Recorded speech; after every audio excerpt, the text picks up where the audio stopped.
తల్లిని పరశురాముడు ఎందుకు చంపాడో తెలుసా? ప్రపంచంలో తల్లిని మించిన వారు ఉండరు. దైవం తర్వాత మరో దైవం అంటే అది ఖచ్చితంగా కన్న తల్లే. ఇంకా చెప్పాలంటే దైవం కంటే ఎక్కువ. జన్మనివ్వడంతో ఆమె బాధ్యత పూర్తి అవ్వదు. ఎన్నెన్నో త్యాగాలు చేసి పెంచి పెద్ద చేస్తుంది.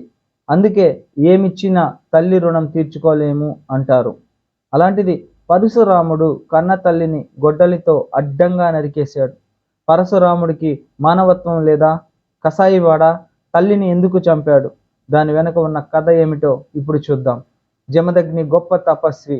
ఆ మహర్షి సతీమణి రేణుకాదేవి ఓ రోజు జమదగ్ని పూజ చేసేందుకు భార్యను వెళ్ళి గంగాజలం తీసుకురమ్మన్నాడు. ఎంత మాత్రం ఆలస్యం చేయవద్దని, పూజకు సమయం మించిపోకుండా గంగాజలాన్ని త్వరగా తెమ్మని చెప్పాడు. రేణుకాదేవి భర్త చెప్పినట్లు నీళ్లు తెచ్చేందుకు గంగానదికి వెళ్ళింది.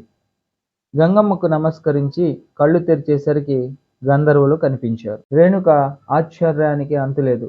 చిత్రరథుడనే గంధర్వుడు అప్సరసలతో కలిసి జలక్రీడలో ఆడుతున్నాడు. అలాంటి ఆనందకర దృశ్యాన్ని ఎన్నడూ చూడని రేణుక పరవశంగా చూసింది.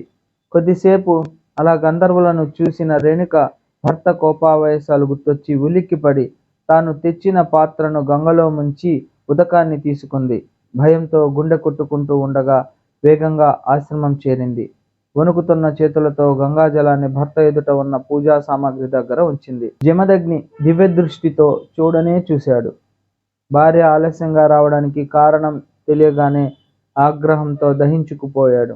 ఆవేశంతో రగిలిపోతూ, పరశురామ, ఈ చంచల మనస్కురాలిని ఒక్క వేటున నరికేయి అని ఆజ్ఞాపించాడు. పరశురాముడు మరొకరిని ఇంకొకరిని అయితే అలాగే నరికేసేవాడు. కానీ ఆమె స్వయంగా తల్లి కావడంతో ఆ పని చేయలేకపోయాడు. తండ్రి మాట విన్నట్లు ఊరుకున్నాడు. కానీ జమదగ్ని కోపం తగ్గలేదు. పరశురామ, చెప్తోంది నీకే.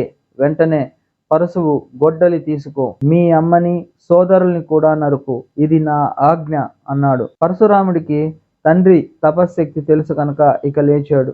ఇక ఆలోచించకుండా కన్న తల్లిని సోదరులని తన పరశువుతో నరికేశాడు.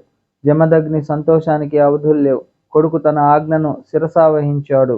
తల్లి అని కూడా చూడకుండా తాను చెప్పినట్లు చేశాడు. అందుకే పరశురామ, నా మాట మన్నించినందుకు సంతోషం. ఏదైనా వరం కోరుకో అన్నాడు. పరశురాముడు సందేహించకుండా, నాన్న, దయచేసి అమ్మని సోదరులని మళ్ళీ బతికించు, అంతకంటే ఇంకేం అక్కర్లేదు అన్నాడు. జమదగ్ని కోపగించుకోలేదు. తథాస్తు అన్నాడు. పరశురాముని తల్లి రేణుకాదేవి సోదరులు పునర్జీవితులయ్యారు. అయినా పరశురామునికి సంతోషం కలగలేదు. దుఃఖంతో రగిలిపోయాడు. ఒక స్త్రీని, అందున కన్న తల్లిని చంపిన తనకు పుట్టగతులు ఉండవనుకున్నాడు. ఆ పాపాన్ని ప్రక్షాళన చేసుకోవడానికి అన్నీ వదిలేసి సర్వసంగ పరిత్యాగిలా కొండల్లోకి వెళ్ళి ఘోర తపస్సు చేశాడు. చాలా కాలం తర్వాత 1000 చేతులున్న కార్తవీర్యార్జునుడు జమదగ్ని హోమధేనువును తీసుకెళ్లిపోయాడు. దాంతో జమదగ్ని కార్తవీర్యార్జునుని వధించాడు. దాంతో కార్యవీరార్జునుడి కుమారులు వచ్చి జమదగ్నిని హతమార్చారు. ఇది తెలిసిన పరశురాముడు తన తండ్రిని చంపిన కార్తవీర్యార్జునుని కొడుకుల్ని చంపాడు.